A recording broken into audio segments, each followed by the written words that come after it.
In the heart of an ancient forest, hidden beneath a canopy of twisted branches and ghostly fog, lay the forgotten village of Eldershade.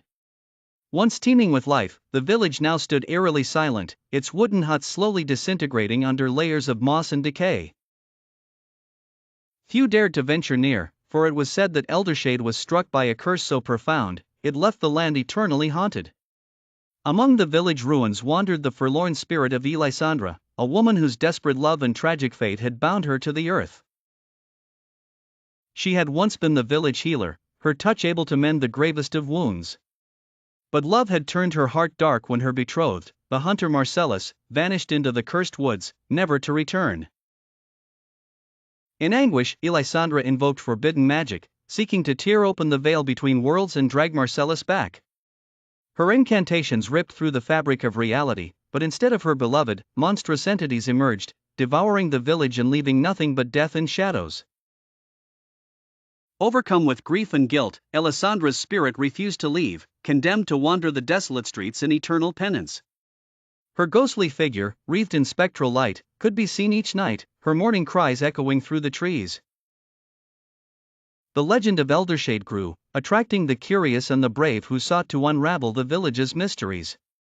One such soul was Lydia, a determined historian obsessed with uncovering the truth behind the curse. Armed with ancient texts, she pushed deeper into the forest, ignoring the whispers and warnings that filled the air. As Lydia approached the village threshold, the temperature dropped, and an unnatural silence pressed against her ears. Shadows danced at the edge of her vision, and a palpable sense of dread coiled around her heart. Undeterred, she entered Eldershade, her lantern casting a feeble light against the suffocating dark. Within moments, she felt an unseen presence trailing her steps, her breath hitching as cold fingers brushed her neck. She spun around, her lantern revealing the haunting visage of Elisandra, whose sorrowful eyes seemed to pierce Lydia's soul. Desperate to communicate, Lydia pleaded with Elisandra for answers, seeking to understand the healer's tragic tale.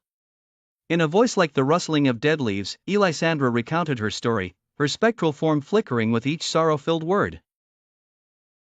Lydia's fascination turned to horror as she learned of the monstrous entities still lurking in the shadows, awaiting the blood of the living. Determined to end the curse, Lydia vowed to help Elisandra find peace, her resolve hardening as unseen eyes watched her every move. The forest seemed to hold its breath as Lydia gathered the remnants of the ancient ritual, reconstructing the spell that had doomed the village. In a daring act, Lydia summoned the entities once more, her heart pounding as they materialized with a shrill, otherworldly scream. Wielding the knowledge of the past and the strength of her resolve, she managed to banish the creatures, tearing the curse's hold on Eldershade. As the last echo of the entities faded, Elisandra's form glowed with a serene light, her gratitude palpable. The village, now free from its dark legacy, seemed to sigh with relief. The fog lifted, revealing the beauty of the forest once more. Lydia returned to the world with her tale, leaving Eldershade to finally rest in peace, its tragic story a solemn reminder of the cost of forbidden love and unbridled ambition.